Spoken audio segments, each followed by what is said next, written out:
Let's look at how I get my videos from looking like this to looking like this with only one node in DaVinci Resolve. One of the reasons I chose DaVinci Resolve was because of their color management tools, and I absolutely love them. Full disclaimer, the people at Dehancer reached out to me and they asked me to review their software. Let's start off with how I actually get this look over here. So this is a shot that I've already color graded using Dehancer, so I'm going to recreate it. So this is the look here that I like. Let's see the before and after. So this is before, this is after. Before, after, okay? So now let's try to recreate this look. So I'm going to take Dehancer and just delete it. And then I'm going to put another node here. I put a node label and label it Dehancer. So this is still in the log profile. As you can see from my waveform down here, this is all log. So we're gonna go into effects and click on, just scroll down till you see film emulation, take Dehancer, put it on there, and then this is how it looks. It looks terrible, but this is just the default. This is like if you reset everything in Dehancer. So we're gonna actually go into source and we're gonna choose the camera. Into vendor, we're gonna look for Sony, because I shot this on a Sony A7CII. If I was using DaVinci Resolve, this would definitely be like a color space transform that I would have used to get it from looking like log to actually looking like Rec 709. Now it's starting to look a little bit like Rec 709, but it does look a little bit stylized, which I actually like how it looks right now, just from choosing a camera and choosing Sony. Now we go down into the actual camera, and I'm very happy that they have my camera in there, the Sony A7CII. They have a lot of cameras in there. I don't think I've seen one that's not in here. Even the ZVE1 is in there. Maybe the ZVE10 isn't in here. And then we go Sony A7CII, S-Log3, S-Gamma 3. I'm like, nope, I used S-Log3 in Cine. So there we go. But it's looking a little bit stylized. It's not just like straight from the log profile to Rec 709. So here in film, you can deselect that, and there you have it. This is Rec 709, and it looks amazing for me. So the two major things that I use to color grade my videos in Dehancer would be film over here, the film tab, and the print tab. So I'm going to enable film over here. And as you can see, it's in codec Vision 3 250D, which I like that film profile. And then in print, I'm going to enable it, but then I'm going to select the codec 2383 print film, because that's what I like. You can go with other things, but these are the two that I mainly like. Now it looks amazing. I like codec Vision 3 250D. I like this one, the 200T. This is amazing. Like, this looks done, but it's not really the look that I was going for. For this one, I really liked the codec Victor 1996. I don't even know if that's the proper way of pronouncing it, but that's what I liked. So I'm gonna click on it and instantly, like, it looks done for me. Like, this looks done. Dehancer has a lot of tabs over here, but the main ones that I use to achieve this look or other similar looks is just the film. This is where we choose the actual film profile we use, and then I would skip and go to print, and then this is where I would use the codec 2383, and then I would skip and go into film grain, and then I would choose, I normally choose 35, but you can choose something else. These are heavier, and then these are more subtle grain. I like ones that are in between the 35, and then you can push the amount more or less. And then I put halation. I don't really see it, but if you can go on mask mode, you can actually see where the halation is happening. On this one, I'm okay with it not really popping up. The other parts, like if I go here, you can see right there and there, and these parts, this is where halation is okay. curring on that one. So if I remove the mask mode, you can see there's a lot of white on this part of the video. Right, but I'm gonna come back to this part, which is more like my hero shot.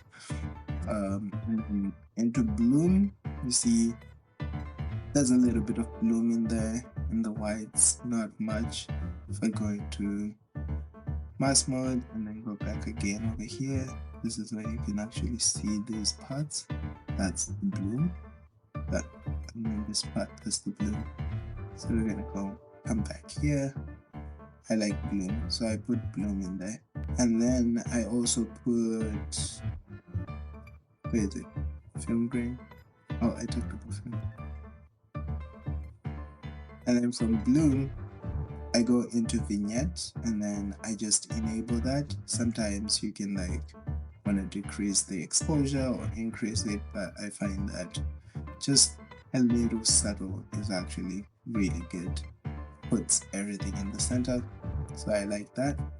And then depending on the project, sometimes I can go into overscan and then I can enable it.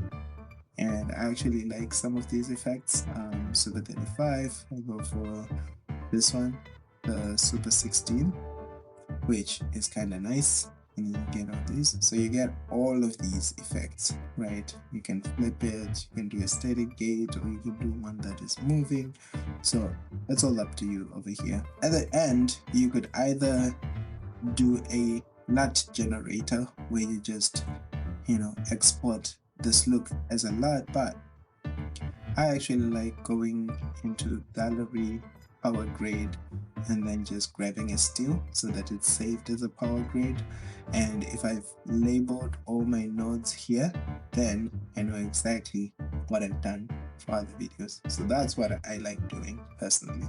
So I have one like YouTube videos over here. It obviously won't work, but it actually kind of looks good on it. Oh my, that's a vibe. It's a whole different vibe from the other one. So I like that, and I like this as well, but I think this fits this video more. Okay, so that's how I calibrated, and that's how I've calibrated like this one. Again, this is a night scene. It's just one node. This one, another one node. Again, let's do a quick fire about everything that I like about Dehancer. The first thing is the simple one. You can edit everything in one node. I also liked their film profiles, and they have a lot of film profiles. I liked all of them because they are different, but they are needed for different times and environments. One thing that I absolutely loved are their film prints. Their film prints, in my opinion, are the easiest to add to your grade, because if I was doing it in DaVinci, I would first have to convert my footage to Sony on film log and then add in the film print 2383. But with Dehancer, it's just one click. Other things that I like is that Dehancer is fast. Just one click gets you there most of the time, and if it doesn't, then you can just adjust the amount of whatever you're putting in, whether it's grain, whether it's the film looks, you can just adjust all of that. So it's really fast, it's easy to use. I feel like I can grade a lot of stuff real fast and real easy now. Amazing.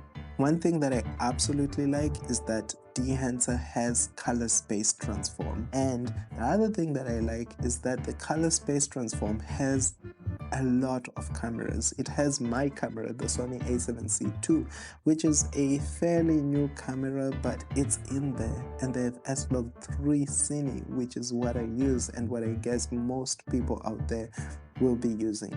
The other thing that I like is one-time payment. I will always support a program or a software with a one-time payment. I am sick and tired of subscriptions, so One-time payment all the way. The last thing that I like is that Dehancer is giving away a 10% discount to everyone who is watching this video. So if you want a 10% discount, use my code AAntonio and you will be set. Dehancer is not sponsoring this video. They reached out to me and asked me to review their product and give them my honest feedback, and that is why we have to talk about the things I do not like. Now, the list of things that I liked was very long. The list of things I do not like is very short. It's actually just 2 things. The first thing is I didn't like that they don't have S-Log 2.